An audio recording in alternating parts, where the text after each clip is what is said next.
வணக்கம். விழிப்பாய் தமிழா வெற்றி நிச்சயம் என்ற விண்ணார்ந்த முழக்கத்துடன் மீண்டும் வருகிறது கவனகர் கர்ஜனை. நம்ம மனம் ரெண்டு டைப் தான். ஒன்று நம்பும் மனம், எதையும் நம்பும், அதுக்கு பேர் மைண்ட் ஆஃப் ட்ரஸ்ட்.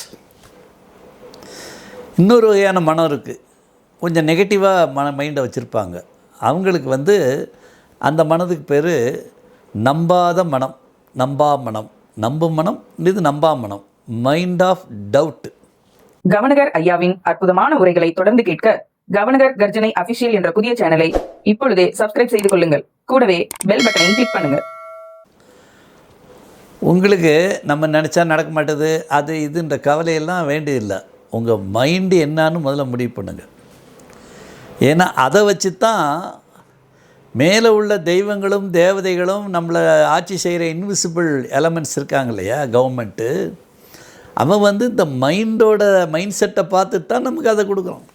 பதஞ்சலி முனிவர் அதை தான் சொல்கிறாரு. உன் மைண்ட் செட்டை கரெக்டாக வச்சிருச்சுன்னா அந்த பொருளை இழுக்கும். வீடு கட்டணும்னு நினைக்கிற, கட்டிடலாம் அப்படின்னு நினச்சிட்டேன்னா உங்கள் வீடு செட் ஆக ஆரம்பிச்சிடும். அப்புறம் அதுக்கு நீங்களே ஒரு பிளான் போட்டுக்கிட்டு இதை அப்படி பண்ணிக்கலாம் அப்படின்னு ஒரு கணக்கு போட்டிங்கன்னா அதை அப்படியே பாவனையில் கொண்டு வர சொல்கிறாரு அவர். அது அப்படி ஒரு வீடை கட்டி நம்ம குடியிருக்க மாதிரி அப்படின்னு ஒரு பாவனை பண்ணிங்கன்னா இந்த பாவனையை தான், அந்த பாவனையில் ஒரு மகிழ்ச்சி வருது இல்லையா.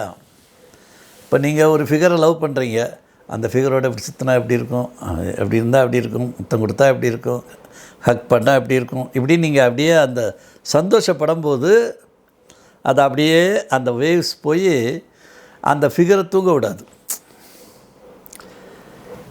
இது ஒரு சீக்ரெட் டெக்னிக்கு. பாவனை ஒருத்தன் பண்ணுறான்னா யாரை நினச்சி பாவனை பண்ணாலும் அது அவங்கள நோக்கி போக ஆரம்பிச்சிடும், போய் அவங்கள கலைக்க ஆரம்பிச்சிடும். இது உயிர் பொருளுக்கும் பொதுவான விஷயம், ஜடப்பொருளுக்கும் பொதுவான விஷயம். ஜடப்பொருளுக்கு ஆன்மா உண்டுன்னு வள்ளல் பெருமான் சொல்லுவார். இப்போ நான் ஓட்டுறதெல்லாம் 8வது காரு, புது கார் வாங்கிட்டு 2 லட்சம் 3 லட்சம் கிலோமீட்டர் ஓட்டிட்டு விற்றுட்டு புதுசு வாங்கிடுவேன். 1983 ஐயா கார் வச்சுருக்கேன். இன்றைக்கி 2026 விளங்குதா.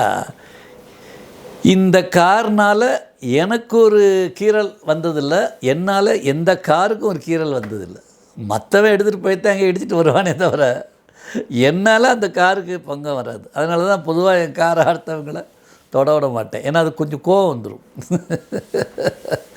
அப்படியே இருந்தாலும் அந்த காரை நான் சமாதானம் பண்ணணும். நல்ல மனுஷன், நல்ல பையன், என்ன மாதிரியே கரெக்டாக ஒன்று செலுத்துவான் அப்படின்னு அதுக்கு சொல்லிவிட்டு அதுக்கு ஒரு ஆறுதல் சொல்லணும். அப்போ தான் அது மாதிரி. காரணம் என்னென்னா, அந்த காரில் அழகான பாடல்களை போட்டு ஆட்டமாடி ஃபேமிலியெலாம் உட்காந்துருந்தா நல்லா ரோடு ஃப்ரீயாக இருந்தால் அங்கேயே டான்ஸ் ஓடும், குத்துப்பாட்டு ஓட்டு டங்கு டக்குன்னு இப்படி ஆடிக்கிட்டு தான் போகும். திடீர்னு எவனாவது பின்னாடி வந்துட்டான்னா அவனுக்கு ஏதோ குடிச்சிட்டு வண்டி ஓட்டுறான்னு நினைப்பான். இதுக்கு குத்தாட்டம் போட்டு அந்த வண்டி போகுதுன்னு அவங்களுக்கு தெரியாது. அதுதான் சொல்கிறேன். அந்த மாதிரி அந்த வண்டிக்கு உயிர் இருக்குதுன்னு நினச்சதுனால தான் அது நிறையா மிராக்கிள். இந்த வெஹிக்கிளை வச்சே என் 2 வீலர் வச்சுருந்த காலத்தையும் 2 வீலருக்கு எனக்கும் அப்படி ஒரு உறவு இருக்கும். 4 வீலர் வச்சுருந்த காலத்து எல்லா காரும் என்னை விட்டு போகணுன்னா விரும்பாது. ஒரு காரை விற்கணுன்னா கூட அந்த காரில் உட்காந்துட்டு சொல்ல மாட்டேன், கம்முன்னு இருப்பேன். மற்றவங்க பெப்பன்னு வளருவாங்க, இந்த காரை விற்கணும்னு சொன்னீங்களே, நான் மூடிட்டு உட்காருண்டுவேன். அந்த காருக்குள்ளே உட்காந்து சொன்னோம்னா அதுக்கே ஒரு விரக்தி வந்துடும். எங்கே போய் முட்டிக்கலான்னு நினைக்கும். அது சொல்லக்கூடாது. அது நீங்கள் ஏற்பாடுகளை பண்ணிக்க வேண்டியதான். அதுக்கு வாயில்லை, அதுக்குரிய ஃபீலிங்கை வெளிக்காட்ட முடியாது. ஆனாலும் அதுக்கு தெரியும், எவன் நம்ம எஜமா, அவன் எப்படி ஓட்டிக்கிட்டு இருக்கான், அவனோட அந்த விசுவாசத்தை ஒரு வெஹிக்கிள் கூட நம்ம மேலே வச்சுருக்கோம். அதுக்கு நிறைய உதாரணம் இருக்குது. உங்கள்கிட்டே நிறைய உதாரணம் இருக்கும். உங்கள் வெஹிக்கிளை நீங்கள் எப்படி நேசிக்கிறீங்க, எப்படி நேசிங்க அப்படின்றதெல்லாம் உங்களுக்கே தெரியும். அதனால் அதை வள்ளல் பெருமான் சொன்னவுடனே தான் எனக்கு நல்லா புரிஞ்சுது. ஓஹோ, நம்ம பயன்படுத்துகிற அத்தனை பொருள்களும் ஜடப்பொருளாக இருந்தாலும் அதுக்கு ஆன்மா இருக்குது, அறிவு இல்லை. அறிவு இருந்தால் உயிர் வந்துடும். நமக்கு 6 அறிவுன்னு சொல்கிறோம், அதனால் ஒரு உயிர் சக்தி. விளக்குதா? அறிவு இல்லைன்னா அது ஜடப்பொருளாக இருக்கும். ஆனால் ஜடப்பொருளாக இருந்தாலும் ஆன்மாவில் அறிவு இணைஞ்சதுன்னா உயிராயிரும். அறிவு என்பது இணையிலேனா அது ஆன்மா என்பது சிவம் உணர்வுபூர்வமாக இருக்கும். அறிவு என்பது ஜடப்பொருள், ஸ்ட்ரக்சர். அதான் அம்மையிட்டேருந்து வரும். அம்மையை அறிவை கொண்டு வந்து அந்த உணர்வுக்குள்ளே இணைச்சிட்டான்னா கரு உற்பத்தி ஆயிரும், செட் ஆயிரும். 2 பேரும் சேர்ந்து தான் ஒரு குழந்தை பிறக்கிறதோ ஏதோ ஒன்று நடக்குது. அப்போ அந்த அம்மையிட்டேருந்து வர்றது அறிவு, அப்பன்ட்டேருந்து எங்கேயும் நிறைஞ்சிருக்குது உணர்வு தான் எங்கேயும் நெறிஞ்சிருக்கும். இந்த அறிவு டிசைன் பண்ணி கொடுக்கும். அப்போ ஒரு காரை ஸ்ட்ரக்சர் பண்ணுறது அறிவு, ஆனால் அதை ஸ்டார்ட் பண்ணி ஓட விடுறது சிவம். இதான் அது அந்த உயிர்ப்பு, அந்த உணர்வு வரணும், அது சக்தி.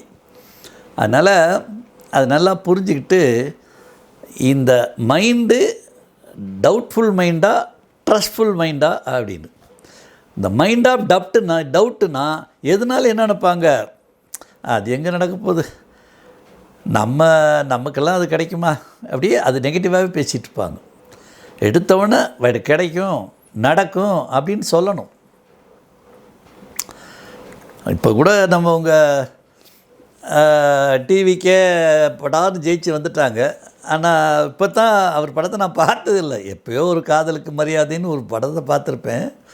இப்போ தான் ஒன்று நான் பார்க்குறேன். என்ன நடந்ததுன்னு பார்த்தா ஆதியிலேருந்தே கரெக்டாக அதால் அந்த பாசிட்டிவ் வேர்ட்ஸை கரெக்டாக லான்ச் பண்ணிக்கிட்டே வந்திருக்கார். நிறைய அவர் டைலாக் நான் விளையாட்டுக்கு பேசியிருக்கேன், விளங்குதா? இதை செய்யலைன்னா வேறு என்ன செய்ய போகிறோம் அப்படின்னு ஒரு இதில் சொல்லியிருப்பார். ஒரு தடவை முடிவு பண்ணிட்டேன்னா என் பேச்சை நானே கேட்க மாட்டேன். இதெல்லாம் நாங்கள் ஆதியில் அந்த டைலாக்லாம் பிடிச்சதுனால. ரஜினிகாந்த் டைலாக்னா ஒரு முறை சொன்னோம் 100 முறை சொன்ன மாதிரி, நான் ஒரு முறை சொன்னால் 1000 முறை சொன்ன மாதிரியும் நான் டைலாக் வச்சுக்கிட்டேன். எல்லாம் ஓகே. ஆனால் அந்த மைண்ட் ஆஃப் ட்ரஸ்ட்டை வச்சுருந்தார் பாருங்க. யாருமே எதிர்பார்க்காத வெற்றியை அவங்களுக்கு கொடுத்து இப்போ நாட்டை ஆள்றாங்க. அதனால் மைண்ட் ஆஃப் டவுட்டுன்னு சந்தேக மனம், எதுனாலும் முடியாது, நடக்காது, வாய்ப்பில்லை, இதெல்லாம் நினப்பு பொழப்ப கெடுக்கும். நினப்பு தான் பொழப்ப கொடுக்கும், கெடுக்குன்னு சொல்லக்கூடாது, நினப்பு தான் பொழப்ப கொடுக்குன்னு நினைக்கணும். Positive thought. அதுக்கு உலகம் பூரா போனாலும் இதுக்குரிய மூல ரகசியம், மூல வாக்கியங்கள் எங்கே இருக்குன்னா தமிழ்நாட்டில் தான் இருக்குது. அது எம்ஜிஆர் பாட்டு தான். ஐயாலாம் அந்த பென்ட்ரைவை வச்சுருக்கேன் பாருங்கள். இதை பாடின டிஎம்எஸ்ஸுக்கே 3 மணி நேரம் கவுன்சிலிங் கொடுத்து அவருக்கே பெரிய ஒரு வளர்ச்சியை அவர் சொல்லுவார் அடிக்கடி. கவர்னரை பார்த்த பிறகு தான் என் வாழ்க்கையில் திருப்பம்னு சொல்லுவார். அதுதா அது என்னன்னு கேட்டிங்கன்னா அவருடைய மனம் மைண்ட் ஆஃப் டவுட்டு. நான் அந்த மைண்ட் ஆஃப் ட்ரஸ்ட்டாக மாற்றுறதுக்கு இந்த அவர் பாடின பாடல்களை தான் கொடுத்தேன். கேசட்டை கொடுத்து இது கேளுங்கய்யா, இதை தான் பாடணும், இதை தான் கேட்கணுன்னே. ஒரே வாரத்தில் இஎல்ஐசி நாடகமன்ற தலைவராக புரட்சி தலைவர் ஜெயலலிதா அவர் மாற்றி கொடுத்துட்டாங்க. அவர் அப்போ தான் ஆச்சரியப்பட்டார். என்னை யாருமே கண்டுக்காமல் இருந்தாங்க, திடீர்னு உங்களை சந்தித்தேன், நீங்கள் சொன்னீங்க, அம்மா என்னை கூப்பிட்டு இப்படி கொடுத்துட்டாங்கன்னாரு. அது சொன்னேன், உங்கள் மைண்ட் செட்டை மாற்றிருக்கு, அது போய் முதல் வரை இழுத்துட்டு வந்துருச்சு. இவ்வளோ தான். யாரை வேணாலும் இழுக்கும். அந்த மைண்ட் செட்டுன்றது முக்கியம், சரிங்களா? அதனால் mind of doubt, mind of trust.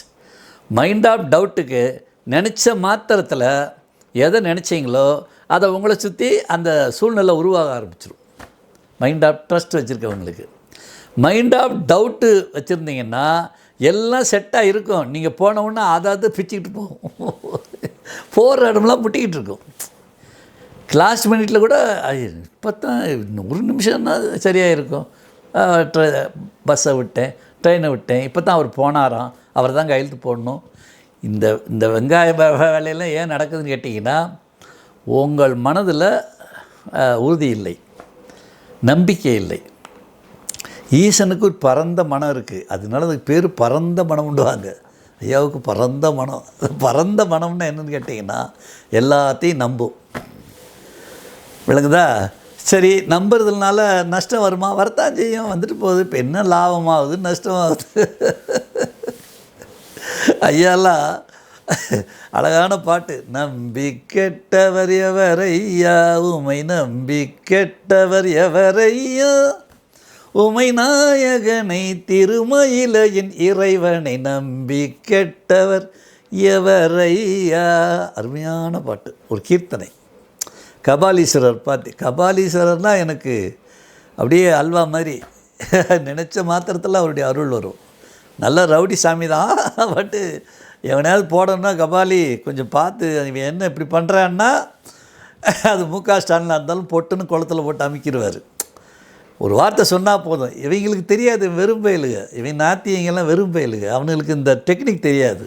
ஏதோ கோயில்னால் அது வெட்டி போய் இடம்னு நினச்சிக்கிட்டு இருப்பாங்க. அதுலேருந்து எப்படி கொள்ளையடிக்கலாம், உண்டியல் எப்படி சுருட்டலாம். அவர் தாடிக்காரன் தெரிஞ்சானே, அதுக்கு மந்திரியாக போட்டுருந்தானே ஒரு ஒரு ஒரு ரவுடி பயல, பொறுக்கி பயல. அவனெல்லாம் அந்த கோயில் வாசலுக்கே வர தகுதி இல்லாத, அந்த பிச்சைக்காரனாக உட்கார கூட தகுதி இல்லாதவன். அவனெல்லாம் பிச்சைக்காரனாக உட்கார வச்சா கூட கோயிலை விட்டு ஒரு 30 அடி தள்ளி தான் உட்கார வைக்கணும். அவ்வளோதான் அவனுடைய லெவலு. அவனை போய் மந்திரியாக்கி அவனை கோவிலுக்குள்ளே போனான். திருச்செந்தூரெல்லாம் கிளிகளின்னு கிழிச்சாங்க. கன்னியாகுமரிக்கு சுசீந்திரம் கோயிலில் திட்டினாங்க. அவங்கள அசிங்கமாக இவன் திட்டினான் பதிலுக்கு.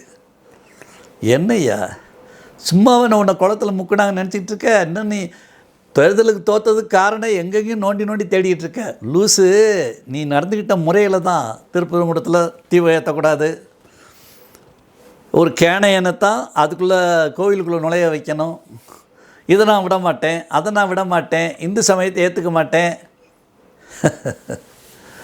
அடே உண்மையான காரணம் தான். உங்கள்கிட்ட பொய் இருந்தது. மக்களுக்கு செலவழிக்க வேண்டிய பணத்தை கொள்ளையடித்து வெளிநாடுகளில் சேமித்து வைக்கிற ஒரு கெட்ட புத்தி 60 வருஷமாக கையில் வச்சுருக்கீங்க. இயற்கை வளத்தை சுரண்டி அடுத்த மாநிலத்துக்கு அனுப்புகிறீங்க. அதை பற்றி உங்களுக்கு கொஞ்சம் கூட கவலை கிடையாது. இனி சாராயம் ஒரு பெரிய ஒரு போதை சாம்ராஜ்யத்தை இளைஞர்கள்ட்ட உருவாக்கி பள்ளிக்கூடங்களெல்லாம் சேர்த்து கெடுத்தீங்க. இதுதான் உண்மையான காரணம். நீ கவுந்ததுக்கு இன்னும் கவுருவ, இன்னும் கவுர ஆரம்பிக்கலை. இப்போ தான் நீ கவுந்திருக்க. நீ இன்னும் குழியை தோண்டணும், உள்ளே போடணும், உங்களுக்கு சமாதி வச்சு பின்னாடி வரலாற்றில் இப்படி ஒரு கேவலமான ஒரு கூட்டம் இருந்ததுன்ற அளவுக்கு நீங்கள் மாறணும். அது வரைக்கும் நாங்கள் ஒன்று அடிச்சுக்கிட்டே இருப்போம். நீங்கள் அது பிரச்சாரத்தில் அப்டேட் ஆகலை. அதுக்கு காரணம் உண்மையான காரணத்தை யோசிக்கல. உங்களுக்கு பயம். உண்மையானது சொன்னோம்னா மக்கள் புரிஞ்சிருவாங்களோன்ட்டு வேறு காரணங்களை சரியாக உழைக்கலை, சரியாக விளம்பரம் பண்ணலை, அப்படி இப்படின்னு சொல்லிகிட்டு இருக்கேன். திருமண மக்களும் ஓன் வால் போஸ்ட் தானே இருந்து எவன் வால் போஸ்ட்டையும் ஒட்ட விட்டியா? எல்லாத்தையும் கிழிச்சு தள்ளனே இல்லை, எங்கே போச்சு? காசை போட்டு இறச்சல. இனி எந்த சேனல் திறந்தாலும் ஓம் புராணம், எந்த செவரை பார்த்தாலும் ஓன் சவரொட்டி, எங்கிட்டு பார்த்தாலும் பண்ணி பார்த்த புரிஞ்சதா? பொய் நிலைக்காதுடா, பொய் நிலைக்காது. நீங்கள் விழுந்ததுக்கு அதான் காரணம். அதனால் மக்களுக்கு நான் என்ன சொல்ல விரும்புகிறேன், நம்பிக்கையுள்ள மனமாக மாற்றிக்கிங்க. சும்மா எம்ஜிஆர் பாட்டு, மோட்டிவேஷன் சாங்ஸ் நீ பென்ட்ரைவை வாங்கி எல்லாருக்கும் பதிவு பண்ணி கொடு. வெறும் அந்த 4 மணி நேரம் பாட்டை மட்டும் அப்பப்போ கேளு. உலகம் புறாத்துக்கு அது போதும், உலகம் புறாத்துக்கு அது போதும். இந்த வார்த்தை அப்படியே பல சூழ்நிலைகளில் அப்படியே ஊக்கத்தை கொடுத்தது அந்த டிஎம்எஸோட வாய்ஸு. அதுக்கு அந்த எம்ஜிஆர் அந்த பொன்மன செம்மல் காட்டுகிற முகபாவம், என்ன ஒரு அற்புதமான முகபாவம். அதெல்லாம் அப்படியே மாறிட்டோம். மைண்ட் ஆஃப் ட்ரஸ்ட்டாக மாறணும். இது ஒரு 14-15 வயசில் தொடங்குச்சு. அது 40 வயசுலாம் லான்ச் ஆக ஆரம்பிச்சிருச்சு. 50 வயசில் ஃபுல் ஸ்விங்கில் வந்துருச்சு. இன்றைக்கி 76 வயசில் வேகத்தில் இருக்குது. விளக்குதா? அதனால் mind of doubt, mind of trust. இந்த மைண்ட் ஆஃப் ட்ரஸ்ட்டை ஏற்றுக்கணும். மைண்ட் ஆஃப் டவுட் வந்த நேரமெல்லாம், அவநம்பிக்கை வரும்போதெல்லாம் சிவசிவா சிவசிவான்னு சொல்லி அழிச்சிடணும். நடக்கும், கிடைக்கும், கிடைச்சிருக்கும் அப்படின்னு பாவனையிலே வாழ்ந்து எல்லா வெற்றிகளையும் அடைய வேண்டும். வெற்றி நிச்சயம். மீண்டும் நாளை சந்திப்போம். நன்றி, வணக்கம். கவர்னர் ஐயாவின் அற்புதமான உரைகளை தொடர்ந்து கேட்க கவர்னர் கர்ஜனை அபிஷியல் என்ற புதிய சேனலை இப்பொழுதே சப்ஸ்கிரைப் செய்து கொள்ளுங்கள். கூடவே பெல் பட்டனை கிளிக் பண்ணுங்க.